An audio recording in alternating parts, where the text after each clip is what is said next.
네, 반갑습니다. 저는 강성호 목사고요. 네, 제가 원래 작년까지 청년 일부 나이 또래의 청년들을 상대로 사역을 했습니다. 그래서 4년 동안 안양에서 청년 일부 20살에서 그게 26살까지인데 청년들을 상대로 사역을 했고요. 그래서 다시 오랜만에 우리 청년 일부 청년들을 만나게 돼서 너무 반갑고 기쁩니다. 네, 제가 오늘 할 것은 창조 질서 회복과 부활 청년을 위한 기독교 세계관인데요. 먼저 여러분 한번 영화 같은 걸 좀 보내주려고 하는데 잠깐 그 다음 페이지 넘겨주시면 네, 넘겨주시면 요 영화가 뭐냐면 네, 영화 보여주시면 됩니다. 네, 영화만 보여주시면 됩니다. 이 영화가 마틴 스콜세지 감독의 택시 드라이버라는 영화입니다. 혹시 보신 분 있는지 모르겠는데 어떻게 보면 감당하기 힘들 만큼 우울하고 힘든 영화인데 이 영화가 아마 또 아카데미상에서 여러 상을 받았을 겁니다. 마틴 스콜세지 감독을 매우 유명하게 만들었던 영화이고 이 영화 자체가 매우 뛰어난 영화인데 이 영화의 대본을 쓴 사람이 폴 슈레이드라는 사람입니다. 폴 슈레이드 사람이 이 대본을 쓰고 영화를 만들었는데 여러분이 아시겠지만 영화 산업이라는 건 대본을 쓴 사람이 처음 대본을 썼다고 해서 그 결론까지 똑같이 처음 쓴 대본대로 영화가 만들어지지는 않습니다. 많은 자본이 관여를 하게 되고 그 끝 결론 내용은 좀 달라질 수 있는데 이 영화가 완성되고 출시된 다음에 이 영화의 대본을 쓴 이 리튼 바이 폴 슈레이드라고 되어 있죠. 이 사람은 매우 실망했다고 생각합니다. 그래서 이 사람이 영화를 다시 만듭니다. 이 영화가 아마 73년인가 70년대 초에 나왔고 이 영화는 1979년에 나옵니다. 근데 제목부터가 이 사람이 어떤 의도로 썼는지를 알려줍니다. 이 영화가 그냥 우리의 관점에서 보면 매우 우울한 영화입니다. 근데 폴 슈레이더 관점에서는 이 영화가 조금 끝이 밋밋하고 너무 해피엔딩으로 끝낸 영화다라고 생각이 들어서 이건 내가 원래 말하려고 했던 바가 아니다 라고 해서 조금 더 하드코어한 걸 보여주겠다. 그래서 영화 제목이 하드코어입니다. 네, 하드코어인데 내용은 좀 비슷합니다. 내용은 아주 비슷하게 전개가 되는데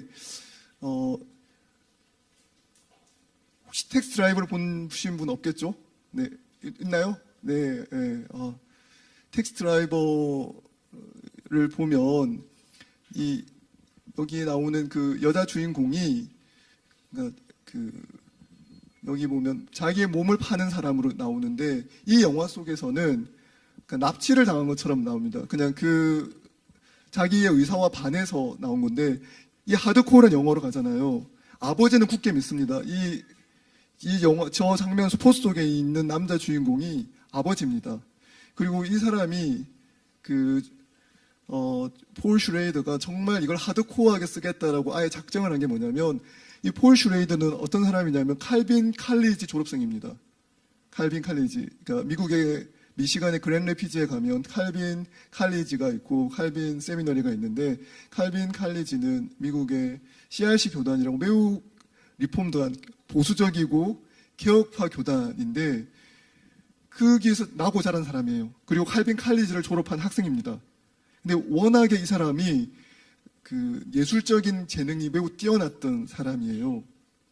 그래서 이 포스터에 나오는 이 사람은 비즈니스맨인데 독실한 크리스찬 비즈니스맨입니다. 근데 이 사람이 어디서 살고 있냐면 그랜드래피드에 살고 있습니다. 그러니까 그랜드래피드라는 그 지명 자체가 여러분은 별로 좀 크게 충격적으로 안 다가올 텐데 미국 사람들한테 그랜드래피드에서 비즈니스를 하는 사람이다라고 딱 하면 독실한 크리스찬 이미지입니다. 근데 그 가정의 딸이 캘리포니아로 교회에서 선교 트립을 떠났는데 갑자기 딸이 실종을 했습니다. 그래서 사설 탐정을 고용을 해서 그 딸을 찾아 나갑니다. 근데 얼마 안 지나서 사설 탐정이 알려와요. 너의 딸이 지금 그 자기 몸을 파는 그런 일을 종사하고 있다. 그래서 아버지는 굳건하게 믿죠. 우리 딸이 납치당했다. 그러면 여기랑 똑같은 거예요. 여기서는 실제로 납치당했다로 끝냅니다. 그리고 이 택시 드라이버가 그 납치당한 딸을 부모에게 돌려주고 해피엔딩으로 기사가 나고 아주 아름답게 마무리되는 게 이 영화입니다. 이 영화인데 여기서는 그렇게 하지 않습니다. 오히려 그 실제 자기가 생각한 것 이상의 비극을 맛보게 됩니다. 그런데 이 영화 속에서 어떤 장면이 하나 있습니다. 넘겨주세요. 이건 그 제이크가 아까 그 비즈니스맨입니다. 그랜리피즈에 살고 있는 이 사람이 자기 딸을 찾아 나서는데 보통 우리가 미국의 캘리포니아 가려면 라스베가스에서 보통 환승할 때가 많은데 라스베가스 공항에서 니키라는 어떤 여자를 만나요. 근데 니키라는 여자인데 이 여자도 똑같이 그런 매춘업에 종사하고 있는 여자입니다. 그 여자랑 이 여성에게 이야기를 하다가 그 튤립 교리에 대해서 이야기했습니다. 튤립 교리에 대해서 이야기를 하니까 이제 니키가 물어보는 거죠. 도대체 그게 뭐냐? What's crap? 뭐라고 물어보니까 뭐냐 하니까 그거 그냥 약어다라고 얘기하면서 이건 도르트 신경에서 왔는데 모든 각각의 글자가 다른 신앙의 내용들을 대표하고 있다. 그래서 너 정말 이거 듣길 원해? 물어본 거죠. 왜냐하면 그 CRC 교단의 신실한 크리스찬들은 이 내용을 너무 잘 알고 있고 들려주고 싶어 하지만 보통의 미국 사람들이 여기에 대해서 관심을 가질 이유가 없으니까 한 번 더 물어봅니다. 정말 Are you sure? 라고 물어보는 거죠. 정말 듣기 원해? 물으니까 예 하죠. 그러면서 Please go on 합니다. 그래 빨리 해줘. 그러면서 나 얘기하죠. 나도 사실은 한 명의 금성 사람 같다. 무슨 말이냐면 처음에 대화에서 이 니키 입장에서 제이크라는 사람이 가지고 있는 신앙 체계가 다른 나라, 다른 별에서 온 사람 이야기하는 같은 거예요. 같은 미국에 살고 있지만 그 미국이라는 사회 안에도 각각 다른 신념 체계를 가지고 있거든요. 그래서 이야기를 들어보면 같은 한국말을 쓰고 있는 것 같지만 같은 영어를 쓰고 있는 것 같지만 전혀 말이 통하지 않는 상태인 거죠. 그래서 처음에 얘기하다 보니까 너 다른 별에서 왔니? 이런 얘기를 하다 보니까 이제 이야기를 듣고 싶으니까 사실 나도 그 별에서 왔어. 이 얘기를 한 거예요.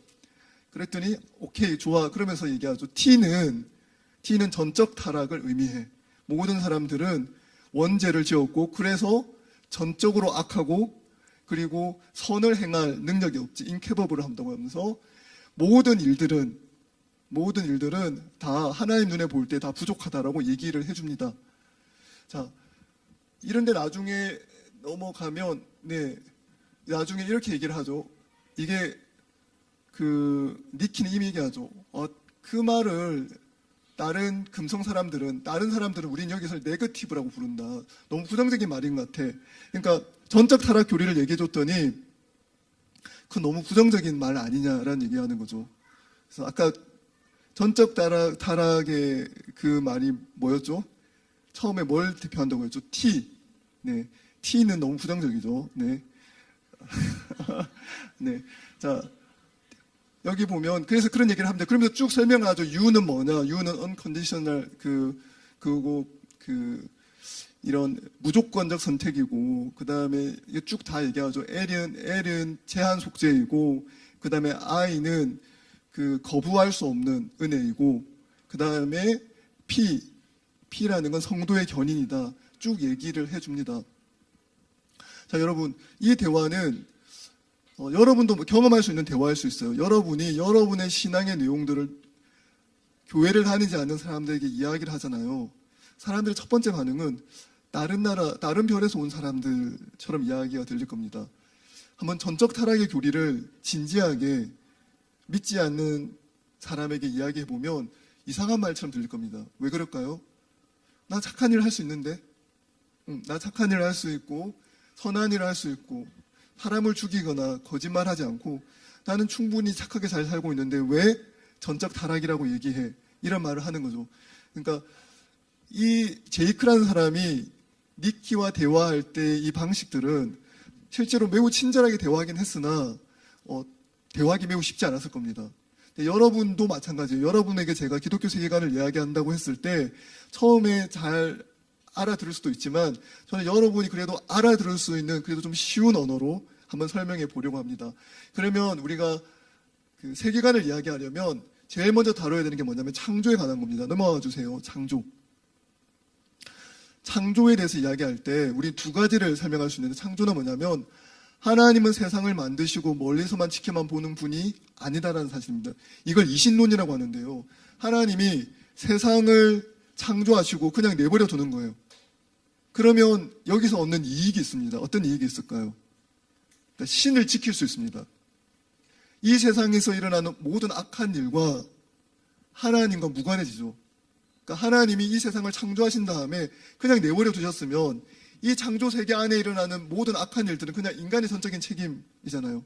그러니까 하나님을 지킬 수 있는 방법입니다. 사람들이 왜 이신론을 만들었을까요? 이해하기 위해서. 아무리 생각해도 너무 이해가 안 가는 거예요. 이렇게 악한 일이, 이렇게 부정의하고 부당한 일들이 왜 일어나는가? 그러면 신이 문제가 있거나 아니면 우리가 설명할 수 없는 뭔가가 있거나 그러면 설명할 수 있도록 만들려고 하다 보니까 사람들이 만든 게 이신론이라는 겁니다. 하나님께서 이 세상을 만드시고 난 다음에는 저기 멀리서 그냥 하나님은 과학적인 신이어서 그 원칙과 법칙을 던져놓고 법칙 안에서 돌아가게 만드는 것이라고 한 거죠. 근데 그런 분이 아니라는 거예요.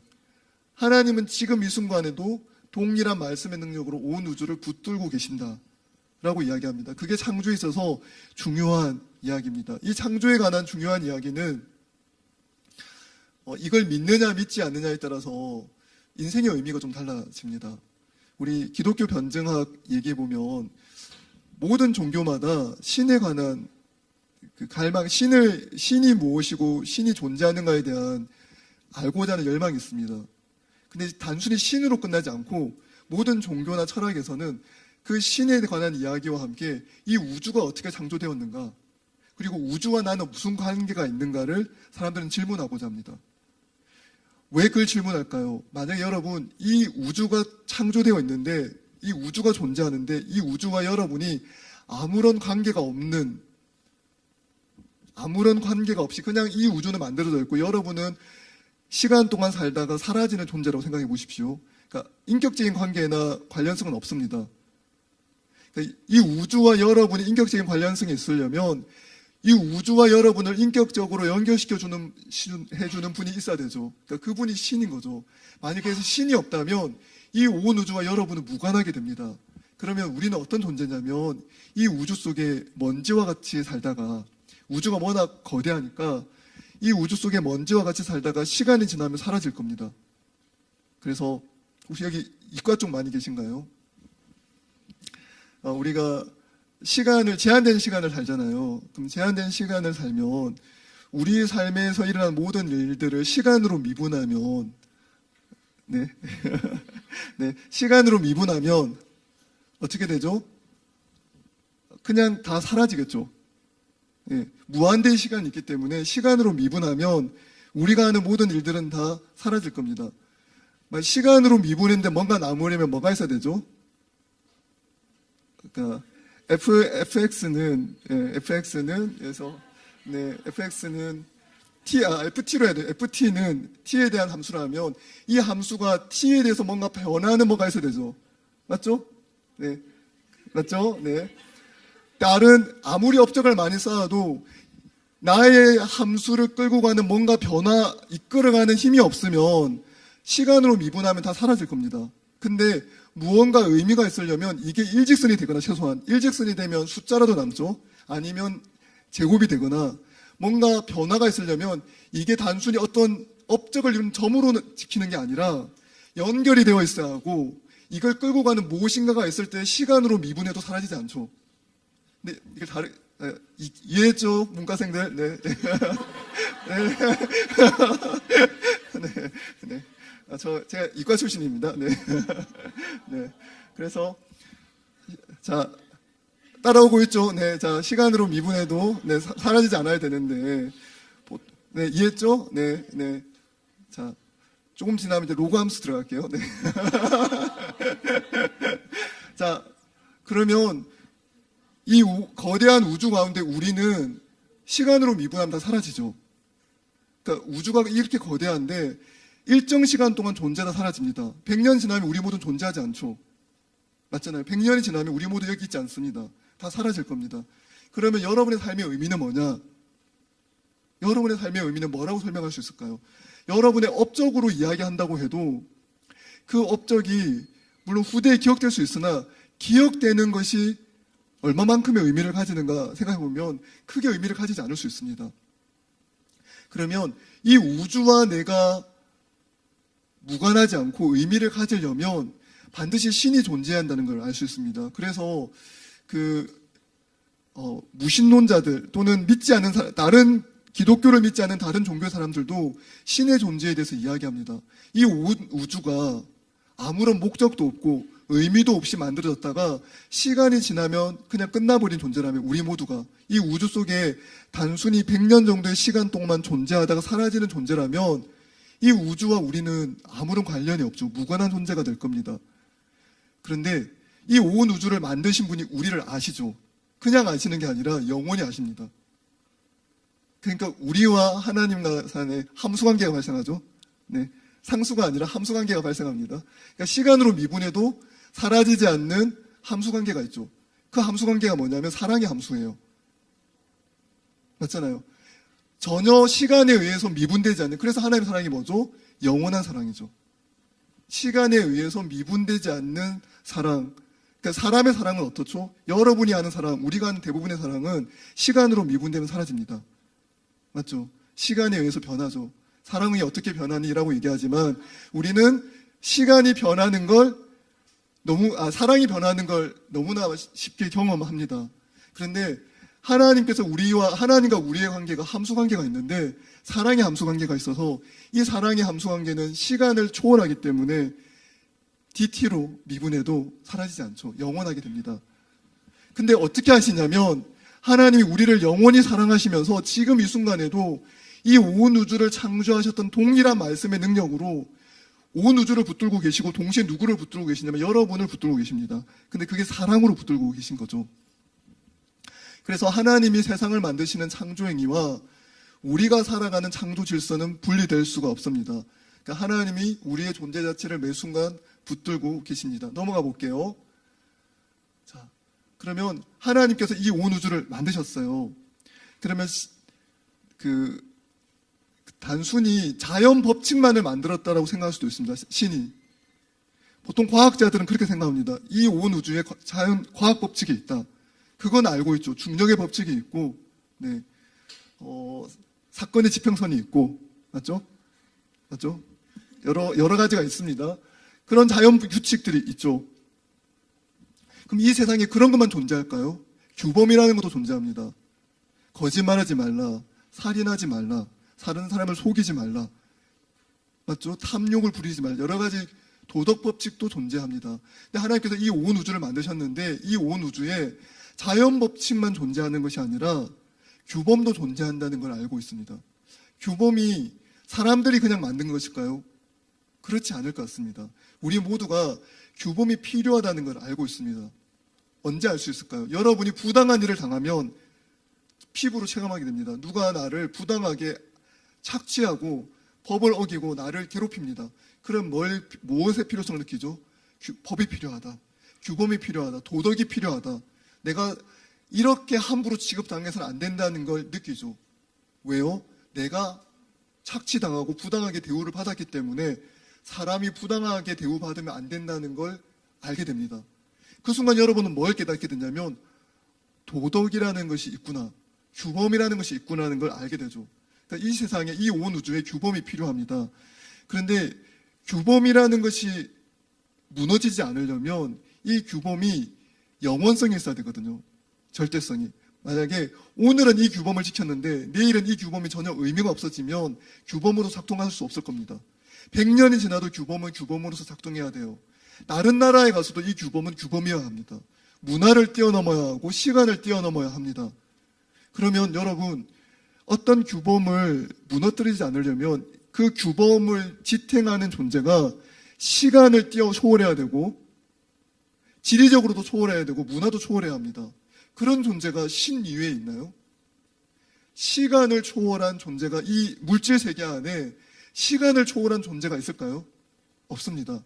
이 말은 누가 했냐면 임마누엘 칸트가 했습니다. 임마누엘 칸트는 우리와 똑같은 하나님을 믿는 건 아니거든요. 성경의 하나님을 그대로 믿지 않았는데 임마누엘 칸트가 절대적인 규범이 필요하다라고 얘기하면서 이 얘기를 합니다.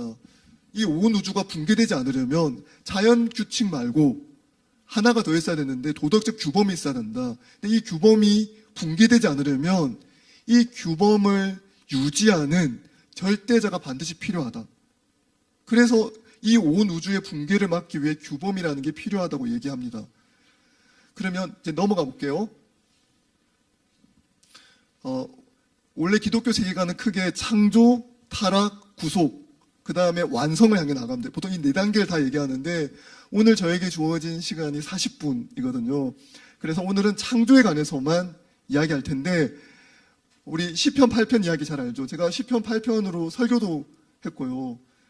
그때 금요기도회 때 설교를 했는데 혹시 금요기도회 때 오신 분 알 텐데 제가 그때 어느 배우를 언급을 했습니다.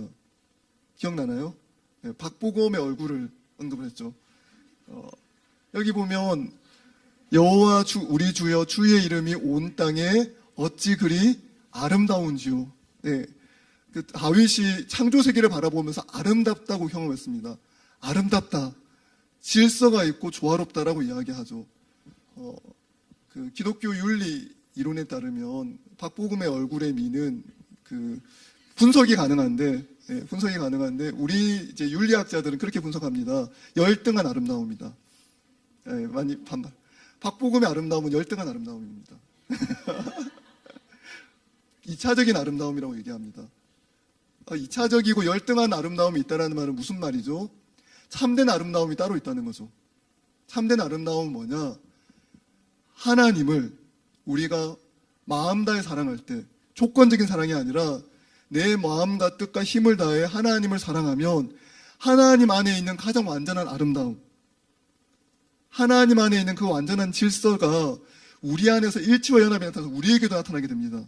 그게 가장 참된 아름다움입니다. 그러면 이제 질문이 나오죠. 박보검 크리스찬이라던데요. 그러면 박보검은 참된 아름다움도 가지고 2차적인 아름다움도 가지는데 우리가 그보다 나은 게 뭐가 있습니까? 이런 생각을 하게 되겠죠. 그런데 지금 다윗이 시편 8편을 지으면서 이 창조 세계를 바라보면서 이렇게 얘기합니다. 여호와 우리 주여 주의 이름이 온 땅에 어찌 그리 아름다운지요 주의 영광이 하늘을 덮었나이다. 다윗이 바라보았던 세상이 이렇게 아름답기만 했을까요? 정말 다윗이 바라보았던 온 땅에 주님의 아름다움으로 가득했습니까? 당장 다윗의 생애도 그렇지 않았습니다. 다윗은 성범죄를 저질렀죠. 그리고 다윗의 자녀 압살롬은 아버지를 죽이려 했고 역모를 꾸몄고 반란을 일으켰죠. 그리고 다윗의 자녀들 사이에서도 강간 사건이 일어났습니다. 그럼 다윗이 바라본 이 온 세상이 정말 시편 8편이 이야기하는 것처럼 온 땅에 주님의 이름이 다 덮여있고 아름다웠습니까? 그렇지 않습니다. 근데 다윗은 무엇을 보고 온 세상을 아름답다고 얘기할까요? 다윗이 보기에 이 세상이 아름답지 않은데 그럼에도 불구하고 이 땅을 바라보면서 아름답다라고 이야기합니다. 그건 뭐냐면 세상이 아름답지 않아 보여도 세상이 흉악해 보이고 타락해 있고 여러 가지 질서가 무너져 있다 하더라도 여전히 하나님께서 이 세상을 선하게 창조하셔서 하나님의 아름다움이 이 땅 가운데 있다는 거죠. 다윗이 그 아름다움을 보았습니다. 그 다음은 넘어가 주세요. 우리 시편 8편을 히브리서 기자가 인용을 합니다. 신약에서. 인용을 하면서 뭐라고 얘기하냐면 6절에 그러나 누구인가가 어디에서 증언하 이르되 시편 8편을 이야기합니다. 사람이 무엇이기에 주께서 그를 생각하시며 인자가 무엇이기에 주께서 그를 돌보시나이까. 그를 잠시 동안 천사보다 못하게 하시며 영광과 존귀로 관을 씌우시며 만물을 그 발 아래 복종하게 하셨느니라 하였으니 만물로 그에게 복종하게 하셨은즉 복종하지 않은 것이 하나도 없어야 하겠으나 지금 우리가 만물이 아직 그에게 복종하고 있는 것을 보지 못하고 그러나 오직 우리가 천사들보다 잠시 동안 못하게 하심을 입은 자, 곧 죽음의 고난 받으심으로 말미암아 영광과 존귀로 관을 쓰신 예수를 보니. 자, 히브리서 2장에도 동일한 아름다움을 이야기합니다. 이 창조세계 정말 아름답다. 그런데 창조세계가 별로 아름답지 않습니다. 세상은 사람들은 서로 속이고 다투고 착취하고 서로를 이용해 먹으려는 마음이 많습니다. 그런 악한 세상의 일들을 우리는 보고 있죠. 그런데 히브리서 기자도 시편에서 8편에서 다윗도 하나님의 아름다움을 이야기하는데 그 아름다움은 지금 창조세계 가운데 있는 죄악된 타락의 모습을 보고 아름답다 얘기하는 게 아니라 회복을 전제해서 그 얘기하는 겁니다. 하나님께서 회복을 이미 시작하셨다. 무엇을 보고 알 수 있죠? 예수를 보니 그가 죽음의 고난 받으심으로 말미암아 영광과 존귀로 관을 쓰신 예수를 보니 이 온 세상이 아름답다는 걸 알게 되는 거죠. 그러니까 다윗은 실제로 예수님의 십자가의 죽음과 부활과 승천을 보지 못했습니다. 하지만 하나님께서 다윗의 마음속에 예수 그리스도를 통해서 이 온 우주가 회복되고 죄인이 용서받고 하나님을 미워하고 하나님을 사랑하지 않던 사람들이 하나님을 사랑하게 되는 변화들을 아주 희미하지만 보여주신 거예요. 그 보여주신 것을 통해서 아직 막연하지만 그걸 바라보고 이 온 우주를 바라보니까 갑자기 온 우주가 달라 보입니다. 아들이 나를 죽이려 했고 자식들 간에 여러 성범죄가 일어났고 자기가 자기의 부하를 죽음으로 내몰았고 그 부하의 부인을 자기가 가진 권력으로 취했고 매우 악한 일들이 일어났던 그 자신의 인생사와 자신이 살고 있는 세상은 여전히 어둡고 죄로 가득하지만 그 세상을 바라보는데 하나님의 아름다움을 노래할 수 있는 단 하나의 이유가 있었다는 거죠. 그게 뭐냐면 이 온 세상을 다르게 바라보는데요. 창조한 세계가 선하게 창조된 이 세상이 타락했습니다. 죄악으로 가득합니다. 그런데 그리스도를 통하여 회복할 것을 바라보니 이 온 우주가 아름다워 보입니다. 그래서 히브리서 2장에 이렇게 얘기하죠. 잠시 동안 못하게 하심을, 선소들보다 못하게 하심을 입은 자, 영광과 존귀로 관을 쓰신 예수를 보니. 여기 보면 이 역설이 나오는데요. 영광과 존귀로 관을 쓰셨죠. 예수께서 영광과 존귀로 관을 쓰셨는데 예수께서 쓰신 영광과 존귀의 관은 우리가 생각하는 영광과 존귀가 아니라 왕처럼 힘이 세거나 높은 지위에 오르는 영광과 존귀가 아닙니다. 무엇으로 말미암아죠? 죽음의 고난 받으심으로 말미암아 영광과 존귀로 관을 쓰신 거죠. 우리 다시 아까 앞으로 가서 시편 8편을 다시 보여주세요. 시편 8편 시편 8편에 보면 다윗이 여호와 우리 주여 주의 이름이 온 땅에 어찌 그리 아름다운지요 주의 영광이 하늘을 덮었다라고 얘기하는데 2절에 뭐라고 얘기하냐면 갑자기 땅의 현실도 바로 얘기합니다. 그런데 대적들이 있습니다. 악한 세력이 있고 나쁜 일들이 일어나고 있고 악한 구조가 있습니다. 근데 하나님께서 그 주의 대적들이 일어났는데 하나님께서 어떻게 대응하시냐면 대적들이 강한 무기를 가지고 공격해 오는데 하나님은 매우 역설적이게도 매우 모선적이게도 힘없는 사람을 내세웁니다. 누구냐면 바로 어린 아이들과 젖먹이들의 입으로 하나님의 권능을 세우십니다. 있을 수 없는 일이죠. 원수가 강력한 무기를 들고 군대가 침략해 들어옵니다. 그러면 어떻게 맞서 싸워야 되죠? 우리도 무기를 모아서 군대를 조직해서 맞서 싸워야 합니다. 근데 하나님께서는 어떻게 하시냐면 매우 역설적이게도 어린 아이들과 젖먹이의 입으로 권능을 세우십니다.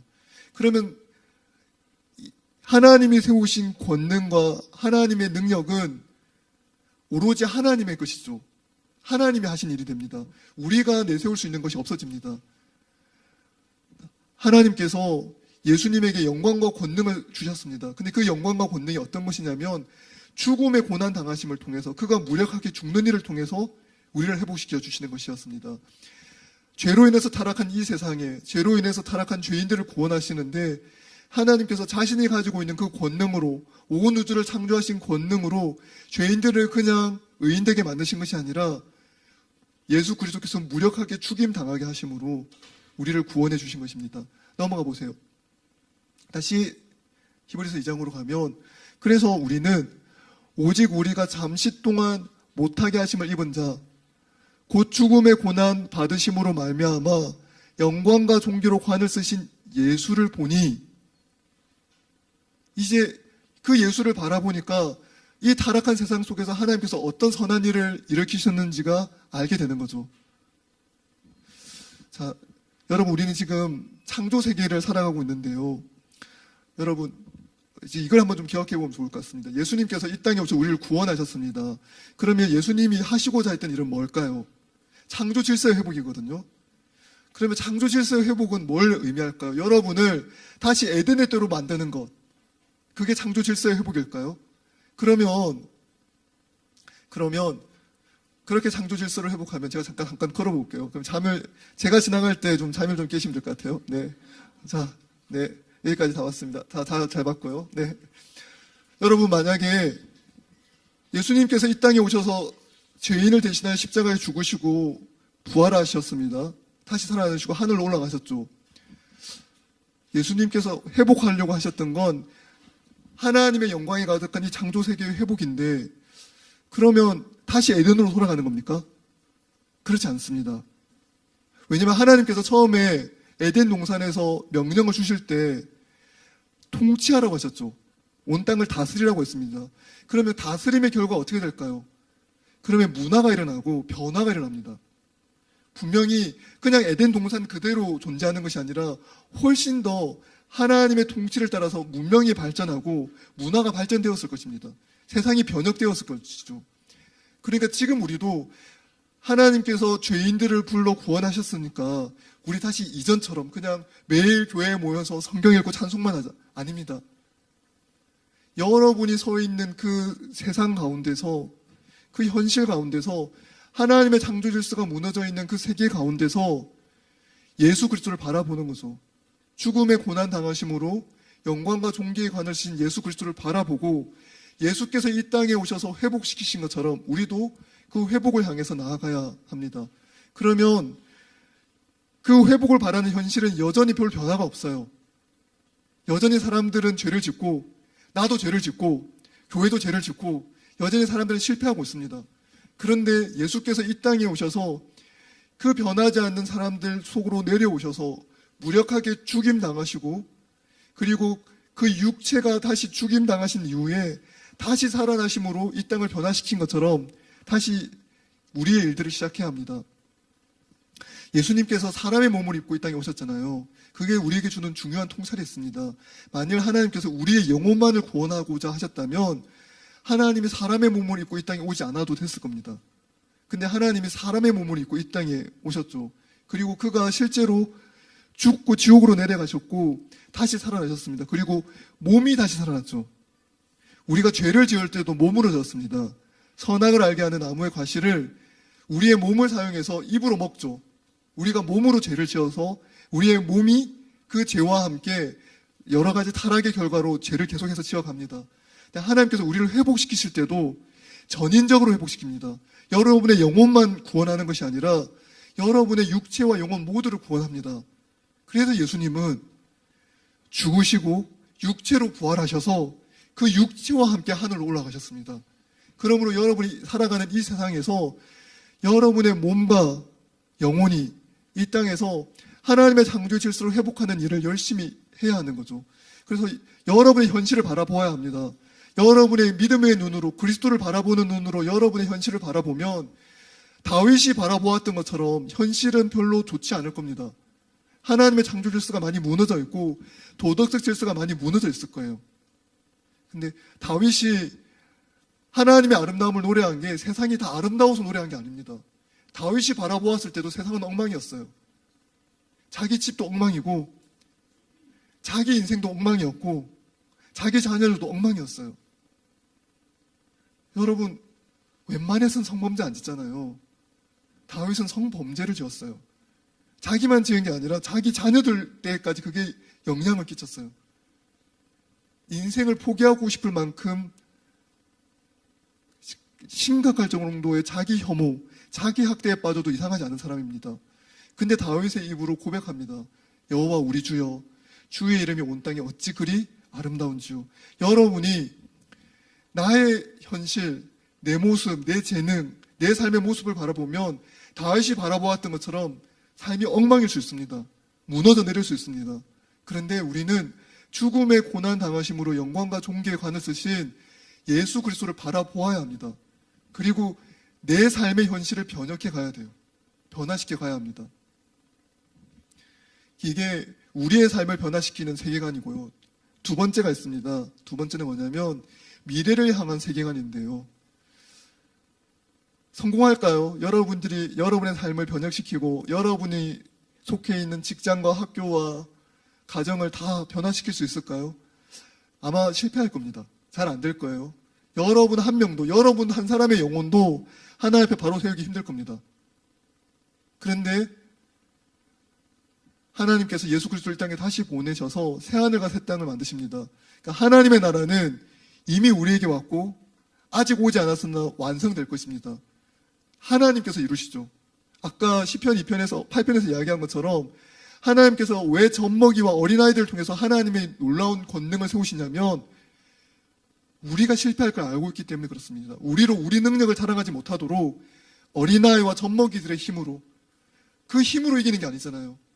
어린아이들과 젖먹이의 힘으로는 이길 수 없죠. 무조건 실패하죠. 하지만 하나님은 권능을 세우십니다. 하나님의 일을 행하시죠. 하나님께서 새하늘과 새 땅을 회복시키시고 우리가 속해 있는 모든 삶의 공간들을, 이 창조 세계를 다시 회복시키실 것인데 하나님께서 이루십니다. 그러니까 이미 승리가 확정되어 있죠. 그러니까 그 확정된 승리에 대한 소망을 가지고 이 땅에서 우리의 삶을 변화시켜 나가야 합니다. 변혁시켜 나가야 합니다. 실패하더라도, 넘어지더라도, 어제 실패했고 오늘 실패했고 내일도 실패할 것 같더라도 소망을 가지고 하루하루 살아가야 합니다. 이 승리는 주님이 이루시는 승리고 주님께서 권능을 세우시기 때문에 주님의 권능이 무너지지 않을 것을 믿고 한 걸음 한 걸음 걸어가면 됩니다.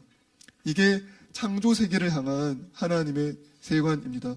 세계관 강의가 원래 엄청 긴데 오늘은 이 정도만 하도록 하고 다음에 또 혹시 기회를 주시면 다음에 이어서 타락과 구속과 완성에 대해서도 한번 하도록 하겠습니다. 제가 기도하고 마치도록 하겠습니다. 기도하겠습니다.